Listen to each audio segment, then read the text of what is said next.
TV20 Kannada ವಾಹಿನಿಗೆ ಸ್ವಾಗತ. ಮನೆಯಲ್ಲಿ ಇದ್ದ ಸಿಲಿಂಡರ್ ಸ್ಫೋಟಗೊಂಡು ದಂಪತಿಗಳಿಬ್ಬರು ಗಾಯಗೊಂಡಿರುವ ಘಟನೆ ಕೋಲಾರದಲ್ಲಿ ಜರುಗಿದೆ. ಕೋಲಾರ ತಾಲೂಕಿನ ಕೋಡಿಕಂಡೂರು ಗ್ರಾಮದಲ್ಲಿ ಮನೆಯ ಸಿಲಿಂಡರ್ ಸ್ಫೋಟಗೊಂಡು ಮುನಿರಾಜು ರತ್ನಮ್ಮ ದಂಪತಿಗಳಿಗೆ ಗಂಭೀರ ಗಾಯಗಳಾಗಿದ್ದು ಆಸ್ಪತ್ರೆಗೆ ದಾಖಲು ಮಾಡಿ ಚಿಕಿತ್ಸೆ ನೀಡಲಾಗ್ತಾ ಇದೆ.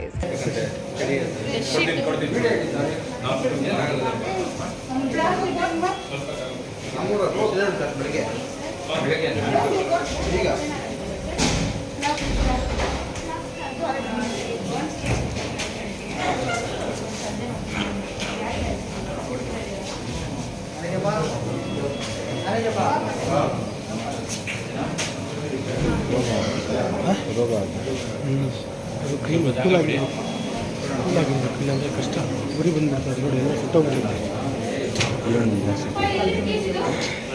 ಸಿಲಿಂಡರ್ ಸ್ಫೋಟದ ರಭಸಕ್ಕೆ ಮನೆಯ ವಸ್ತುಗಳು ಛಿದ್ರವಾಗಿದೆ. ಕೋಲಾರ ಗ್ರಾಮಾಂತರ ಪೊಲೀಸರು ಸ್ಥಳಕ್ಕೆ ಭೇಟಿ ಕೊಟ್ಟು ಪರಿಶೀಲನೆ ಮಾಡಿದ್ದಾರೆ. ಕನ್ನಡಿಗರ ಮೆಚ್ಚಿನ ನಿಮ್ಮ TV20 ಕನ್ನಡ ವಾಹಿನಿ ಇದೀಗ ಟಿವಿಯಲ್ಲಿ ಲಭ್ಯ. ಕರ್ನಾಟಕ ಮತ್ತು ದೇಶ ವಿದೇಶದ 360 ಡಿಗ್ರಿ ಸುದ್ದಿ ವಿವರವನ್ನ ಪಡೆಯುವುದಕ್ಕೆ TV20 ವಾಹಿನಿಯನ್ನು ಲೈಕ್ ಮಾಡಿ, ವಿಡಿಯೋಗಳನ್ನು ಶೇರ್ ಮಾಡಿ, ಕಮೆಂಟ್ ಮಾಡಿ, ಸಬ್ಸ್ಕ್ರೈಬ್ ಮಾಡಿ. HCN ಕೇಬಲ್ 842 ನಂಬರ್ನಲ್ಲಿ ಹುಕ್ಕೇರಿ ತಾಲೂಕು ಹಾಗೂ ಸಂಕೇಶ್ವರದ ಸುತ್ತಮುತ್ತಲಿನ ಹಳ್ಳಿಗಳಲ್ಲಿ ಲಭ್ಯ. PCN ಕೇಬಲ್ 129 ನಂಬರ್ನಲ್ಲಿ ಹಾರುಗೆರೆ ಸುತ್ತಮುತ್ತಲಿನ ಹಳ್ಳಿಗಳಲ್ಲಿ ಲಭ್ಯ. ರಾಯಬಾಗ್ ಡಿಜಿಟಲ್ ಚಾನೆಲ್ ಕೇಬಲ್ 80ನೇ ನಂಬರ್ನಲ್ಲಿ ರಾಯಬಾಗ ತಾಲೂಕಿನ ಸುತ್ತಮುತ್ತಲಿನ ಹಳ್ಳಿಗಳಲ್ಲಿ ಲಭ್ಯ. UDCN ಕೇಬಲ್ ನೆಟ್ವರ್ಕ್ ಉಗಾರ ಸುತ್ತಮುತ್ತಲಿನ ಹಳ್ಳಿಗಳಲ್ಲಿ ನಿಮ್ಮ TV20 ಕನ್ನಡ ವಾಹಿನಿಯೂ ಲಭ್ಯ.